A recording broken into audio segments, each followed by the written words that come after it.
afternoon, everyone.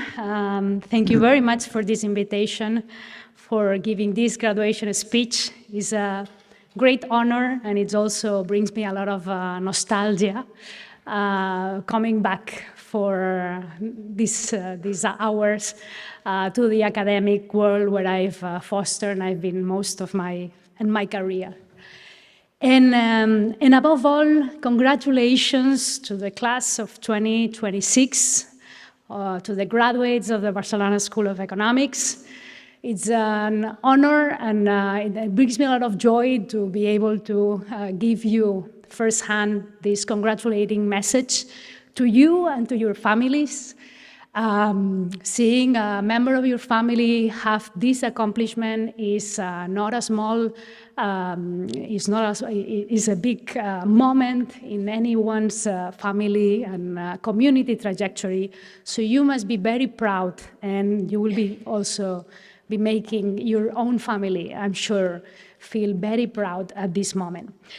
So before, when I was trying to figure out what I was going to tell you, I tried to put myself on your shoes, and for that I have to make a little bit of introspection and travel back in time 20 years ago, when I was more or less in your shoes in that time of graduation, in that time on where you were about to start a professional career or maybe continue an academic career.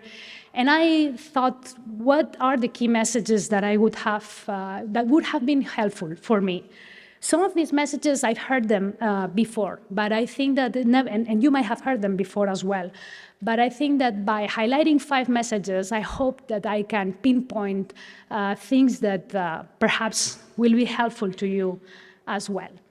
The very first message is, I'm going to ask you to stop measuring how are you know, how smart you are and what are your innate abilities, and try to focus much more on finding your passion, finding what you love, what you like to do. Because if I look back and I try to see what is the bigger predictor of success, it's a way bigger prediction to finding what you enjoy doing than finding what you're good at. As I mentioned before, most of my career was in academia, and at some point I realized that some of my peers were trying to figure out what were their comparative advantage and how this field or this other field might match better what their academic or their vocabulary skills or their quantitative skills were. And that's completely the wrong approach. It's almost like finding a partner. You don't search for a field, or you don't search for a career or profession. You have to fall in love with a profession, with a field. Because only when you fall in love with something is when you will really exert the effort and devote the energy to really excel. And this, to some of you, might be obvious, but I think it's important at this moment to think about that, because to reach this point, you have been focusing on getting good grades at every step of the way of your education. And now you're entering in a completely different phase. Grades don't matter all that much. What matters is to finding something that you really love, and you exert the energy and the effort and the love to really be great at it. So that's the first piece of advice. The second is to realize that life, professional life as well, is a true roller coaster, and it's a little bit unpredictable. So that's how it is, and you might have experienced that already. But I think that the important thing to figure out is that to really navigate that roller coaster, you really need to have the right mental attitude. And why do I say that? So Teresa nicely introduced myself, said that I graduated from Pompeu Fabra, I did my PhD in economics, and then I had a successful academic career, and then more recently I get into politics. But in the middle of all that, all sorts of things happen. And if I would have focused too much on the short run, on one semester, if I would have focused too much on every failure along the way, my self-confidence could have evaporated along the way. And that's why it's very important to think in terms of decades, not in terms of trimesters or semesters.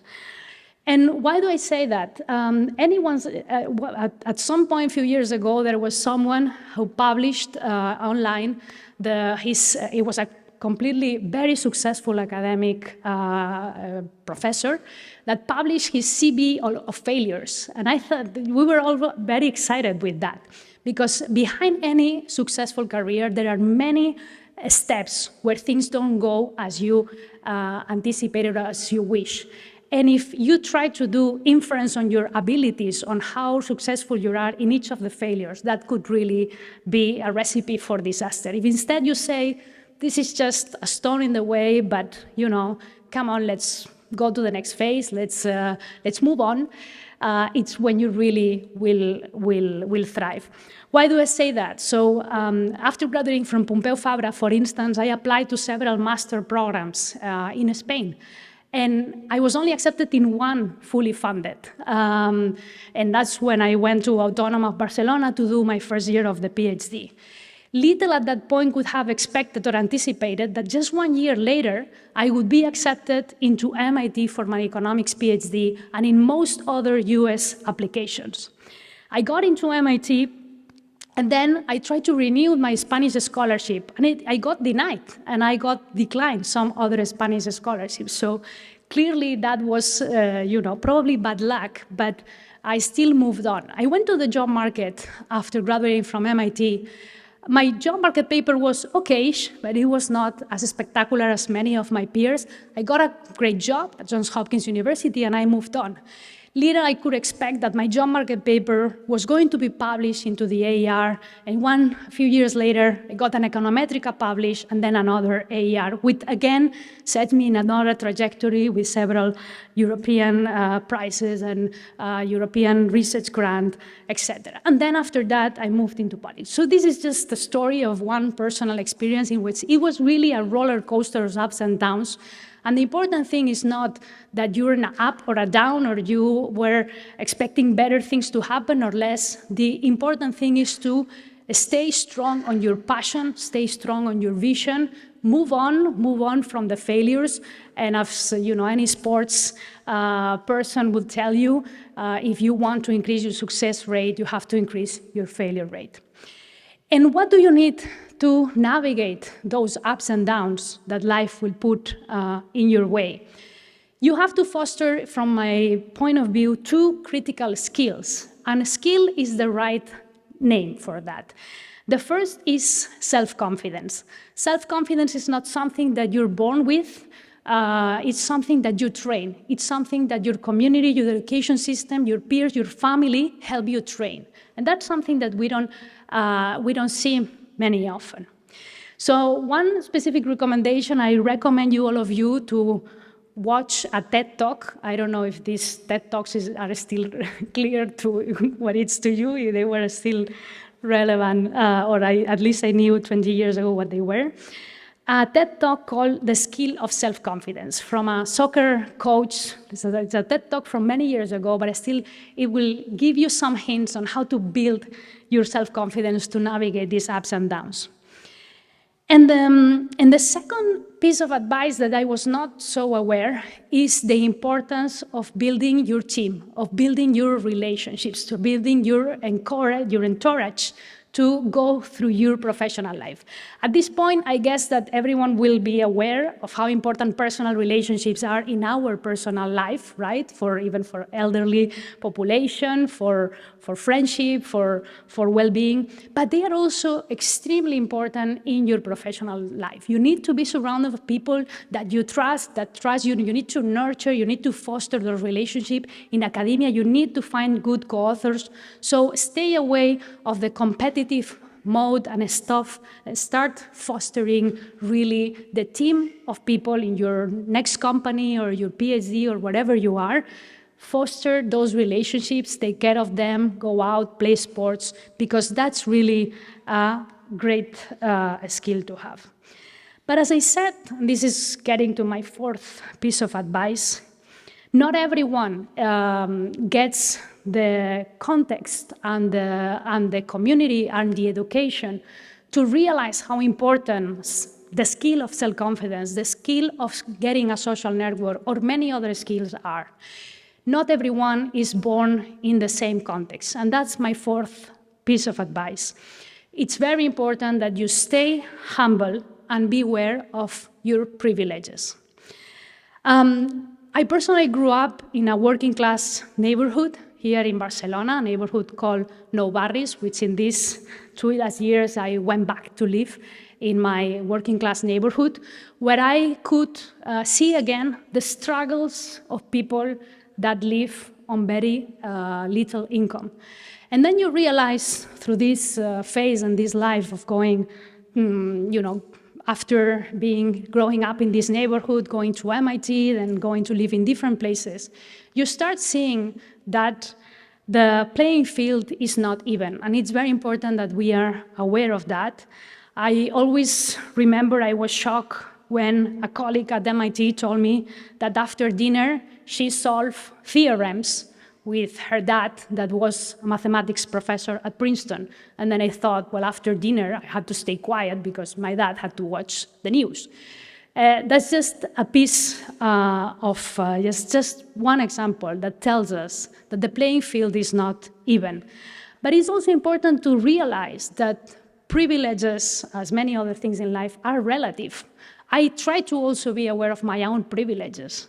At the end of the day, in my family, we had little income, but we were never concerned about losing our home or not being able to pay the rent. Or we didn't have a big medical or mental illness in the family.